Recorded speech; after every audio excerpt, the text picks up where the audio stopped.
Hi everyone, this is from CBIS Academy. இன்னைக்கு நம்ம Dinamani news பேப்பர்ல இருக்கக்கூடிய கரண்ட் அஃபேர்ஸ் பார்க்கலாம். 10 லட்சம் மாணவர்களுக்கு இலவச மடிக்கணினி திட்டம். ஸோ இந்த திட்டம் பார்த்தீங்க அப்படின்னா உலகம் உங்கள் கையில் அப்படிங்கிற திட்டத்தின் கீழே தமிழக அரசால் 20 லட்சம் மாணவர்கள் கல்லூரியில் பயிலக்கூடிய மாணவர்களுக்கு பார்த்தீங்க அப்படின்னா மடிக்கணினிகள் வந்து கொடுக்கப்பட உள்ளது. இதில் ஃபர்ஸ்ட் பார்த்தீங்க அப்படின்னா 10 லட்சம் மாணவர்களுக்கு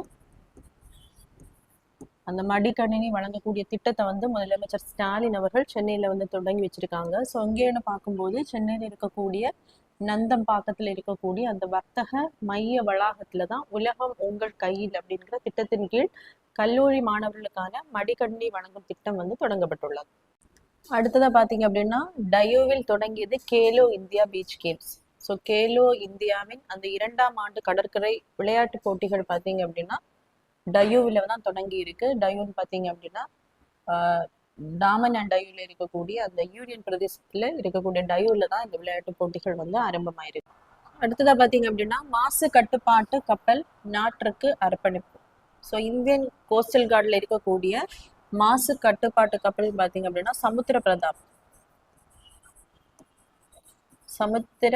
பிரதாப்.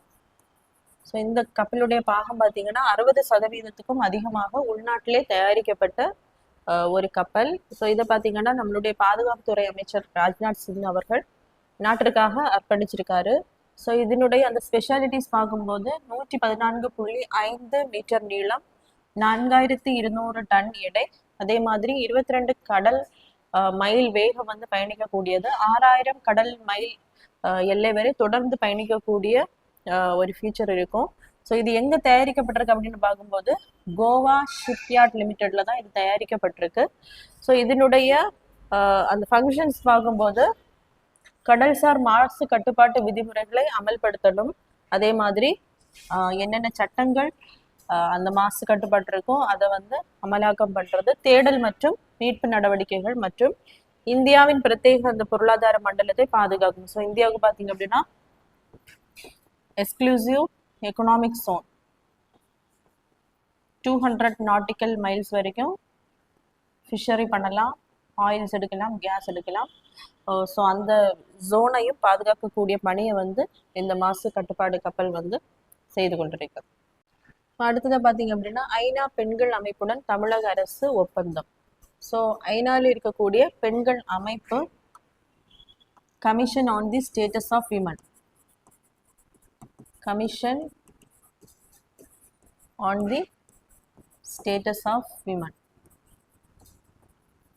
ஸோ இந்த அமைப்புடன் பார்த்தீங்க அப்படின்னா நம்மளுடைய தமிழக அரசு வந்து புரிந்துணர்வு ஒப்பந்தம் வந்து போட்டிருக்கு. எதற்காக அப்படின்னு பார்க்கும்போது பாலின சமுதாயத்தை மேம்படுத்துவதிலும் பாலின சமத்துவ உணர்வுள்ள கட்டமைப்பு, அதே மாதிரி நீடித்த வளர்ச்சி இலக்குகளை அடைவதில் ஐநா பெண்கள் அமைப்பு பார்த்தீங்கன்னா உலக அளவில் செயல்படுகிறது. ஸோ நம்மளுடைய சஸ்டைனபிள் டெவலப்மெண்ட் கோல்ஸ்ல பார்த்தீங்க அப்படின்னா 5வது இலக்கு வந்து ஜெண்டர் ஈக்குவாலிட்டி.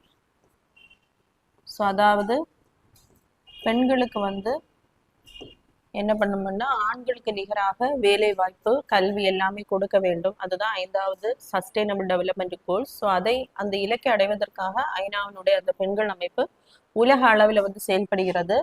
ஸோ பாலின சமத்துவ முன்னோக்குடன் நீடித்த வளர்ச்சி இலக்குகளை அடைதல், பாலின பாகுபாடற்ற திட்டமிடல் மற்றும் வரவு செலவு திட்டத்தை வலுப்படுத்துதல், பொருளாதார வலுவூட்டலுக்கான வாய்ப்புகளை பெண்களுக்கு ஏற்படுத்துதல். ஸோ அதே மாதிரி பார்த்தீங்க அப்படின்னா இந்த புரிந்துணர்வு ஒப்பந்தம் மூலம் ஐநா அமைப்பு வந்து தமிழக அரசுக்கு வந்து ஒரு தொழில்நுட்ப ஆதரவை வந்து வழங்கும். ஸோ அதே மாதிரி ஸ்வீடன்ல இருக்கக்கூடிய ஐக்கிய நாடுகள் சிறுவர் நிதியத்தின் புத்தாக்க அலுவலகம், அதாவது யூனிசெஃப்.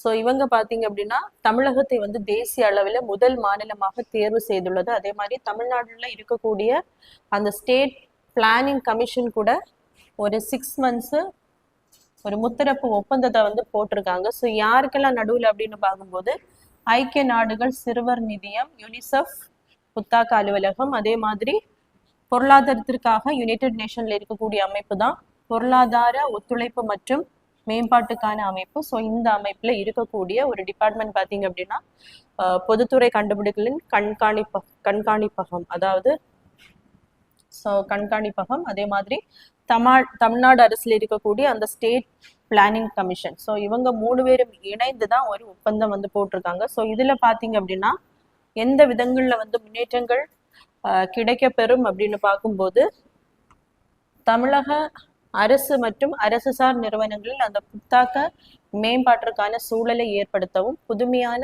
சமூக பொது சேவைகளை வடிவமைக்கவும், ஆய்வு செய்யவும் இந்த ஒப்பந்தம் வந்து வழிவகுக்கும்.